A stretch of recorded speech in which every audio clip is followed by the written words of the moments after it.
Hey guys, what's going on? SpitBrix here, back for another LEGO Ninjago Movie video, and in this video I'll be comparing and contrasting both the series of episodes that we've been getting before the LEGO Ninjago Movie compared to the LEGO Ninjago Movie itself. I'll be going over the different minifigures that we're going to be getting, as well as the actual city itself, and vehicles, and a whole bunch more things you're not going to want to miss, so be sure to stay tuned for the whole entire video.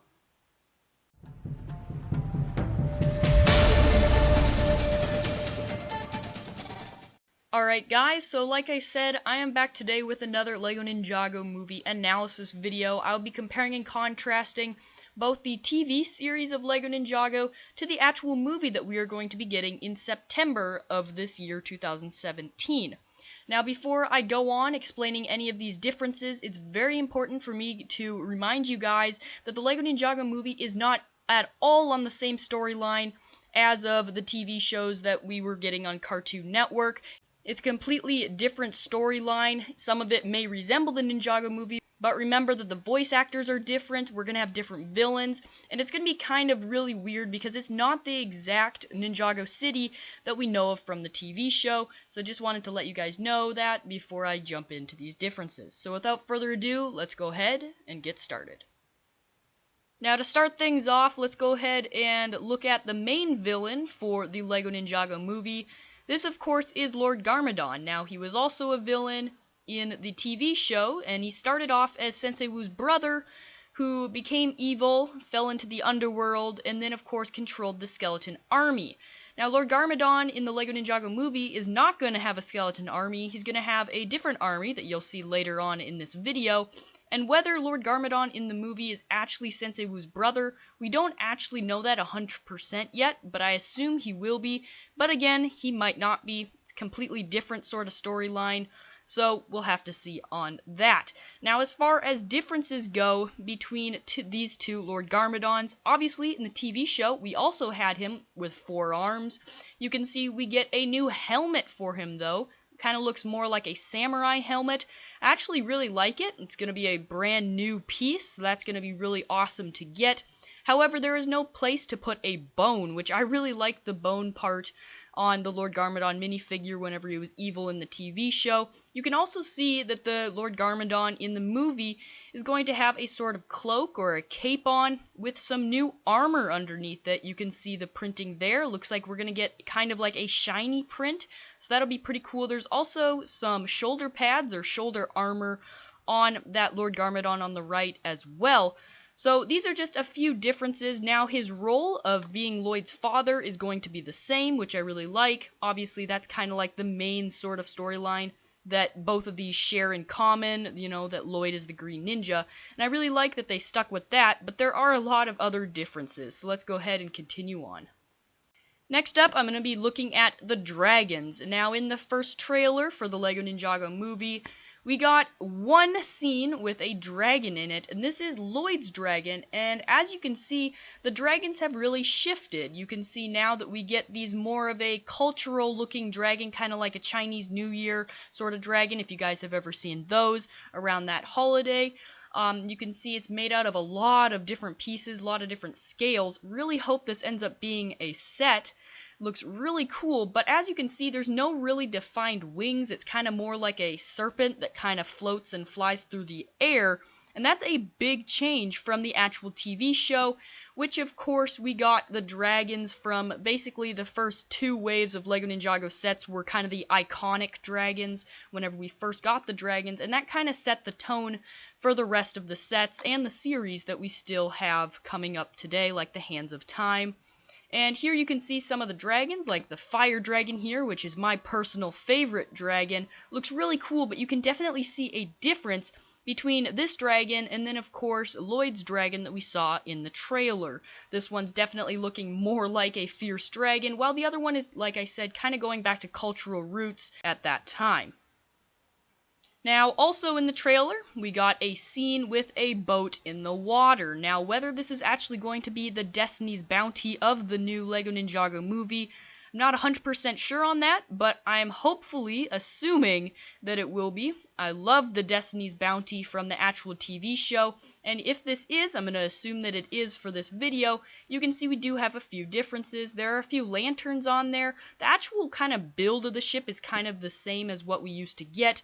You can see we now have 3 masts with the sails up there, but other than that, not much has really changed. Here you can see an image, obviously, from the TV show, and whether this ship is actually going to be able to get up from the water and fly away, I'm not 100% sure on that either, but I sure hope it does. Also, on the Destiny's Bounty from the TV show, you guys can see the different way of the masts up on the very top there, as well as the dragon head, which you can't really make out from this picture, but there may be one. The next big difference that I definitely saw, and a lot of you guys probably saw also, is that Lord Garmadon is no longer in control of a skeleton army. Now, I really like the skeleton army from the first wave of LEGO Ninjago sets. It was really awesome. I love the Samukai minifigure, but of course in the trailer you guys saw something different. We saw little shark warriors at the very beginning, whenever the shark warriors or Garmadon's army is invading the city. And then also, whenever Lord Garmadon is laughing and instructing his army to go forth, kind of looks like some sort of tridents that each of his warriors are holding, kind of like it's an underwater army, that sort of thing. Obviously here, these guys don't really look like the sharks that we saw in this picture right here. So what I'm kind of theorizing is that he's going to have a few different kind of like tribes within his army. Whether that's true or not really sure. Like I said, we only have the first trailer out. I'm really curious to see what you guys think what type of army Lord Garmadon has down below. You guys can comment that. And that's kind of just my hypothesis, obviously, because these don't really look like sharks, but I mean, they could as well be. We never really got the look of their face. They could just be, you know, some different ones with a helmet instead of the actual shark fin mask or shark fin over the top of the minifigure headpiece. So, pretty interesting. Now, of course, next up, we have Lloyd. Now, the differences between Lloyd are kind of subtle. There's not really much. LEGO definitely wanted to keep him kind of the most similar, I guess you could say, between the TV show and then, of course, the LEGO Ninjago movie, so there was something to relate to between the two. Obviously, we're also not really sure if Lloyd from the LEGO Ninjago movie is ever going to be the ultimate Spinjitzu master, because from the trailer, it didn't really ever show them doing Spinjitzu, or at least any sort of fighting like that. It was just kind of hand-to-hand combat, sort of like a Kung Fu, Taekwondo sort of fighting, so I'm not 100% sure if he's really going to be the ultimate Spinjitzu master. Now, remember that the ultimate Spinjitzu master was whenever he was fighting the Overlord, not really Lord Garmadon, so I don't really believe he's going to end up reaching that state in this movie, but of course we never really know. Of course, as of the actual appearance of him, I did a whole nother video on all the other minifigures you guys might have already seen, because that video did very well. You can see Lloyd has grown out his hair. He also has a male voice actor for him now, instead of a female, so he does sound a little bit more grown up and mature. Other than that, though, he has green eyes now, which is really cool. Obviously goes with the Green Ninja personality of him, and overall, I think he actually changed to be a really cool looking guy. Now, moving on, like I said, for Lloyd, he did get a voice change, and basically every single minifigure in this line did. Now, the most mentionable one here is Sensei Wu. Sensei Wu is now going to be voiced by Jackie Chan. Before that, he was voiced by Paul Dobson, who did a very good representation of him. I really like how Paul characterized Sensei Wu throughout all these episodes. But now it is time to hand it over to Jackie Chan to be Sensei Wu. So this is going to be a very interesting one. I'm very curious to see exactly how that's going to affect Wu, especially for all the LEGO Ninjago fans that are so used to hearing Paul Dobson's voice for Sensei Wu. And then, of course, all the other ninjas that have changed voices as well. But Sensei Wu is probably one of the more noticeable ones because, of course, he's being voiced by, well, Jackie Chan now, and everybody knows who that is. Now, next up, I'm going to take a look at the actual LEGO Ninjago City. The TV show and the movie do not take place in the exact same Ninjago City, so there are some differences. Here in the movie scene, you can see all the really tall buildings and infrastructure within the city, and then of course Lloyd looking over it, kind of over a hill, so you can kind of see the skyline. Here, as he's parkouring over all the buildings, you can see some more of the buildings there. Kind of looks really modern, kind of like, I guess you could say, China and Japan are nowadays. I think that the actual animators did a great job at incorporating that because, of course, this movie is supposed to be taking place in around those types of areas, Japan and China. It has that sort of atmosphere, and like I said, that's also why you saw the changes in the dragons, which I think is actually really cool. Now here's the LEGO Ninjago City that you guys are used to seeing on the TV show. The city is a bit more simple, not as much clutter going around. Obviously this was from the rebooted wave of LEGO Ninjago, so stuff's kind of changed, but mostly it's kind of stayed the same. It's kind of more of a, I guess you could say, less cultural sort of feel.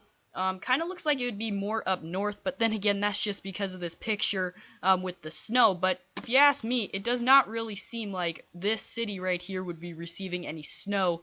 That's kind of just my opinion on it. And then, of course, there are all the ninja who have had a very big change in, I guess you could say, character or qualities. Of course, Cole's new hairstyle. We have Jay's new hairstyle as well as freckles. We have Kai's crazy new hairstyle as well as a bandage up on the top corner of his face there, as well as his scar has moved to the other side. And then of course we have Zane, who has gotten some really creepy eyes in my opinion, and a smile that basically stays that way the whole entire trailer. If you guys want to know more about the differences of the ninja, I'll have a link down below to my video where I go over all of the ninja and their differences in detail. And that wraps up the differences between the TV show as well as the new LEGO Ninjago movie. Be sure to comment down below what your guys' favorite thing about the LEGO Ninjago movie is. And I'm very curious to see what those are, so be sure to comment down below. I'm SpitBrix. If you guys are new, do not forget to subscribe to my channel. I do a whole bunch of other LEGO Ninjago content all the time for you guys, so be sure to subscribe to never miss out on any of that. And like this video if you're excited and a really big LEGO Ninjago fan. Thank you guys so much for watching this video, and I'll see you guys later.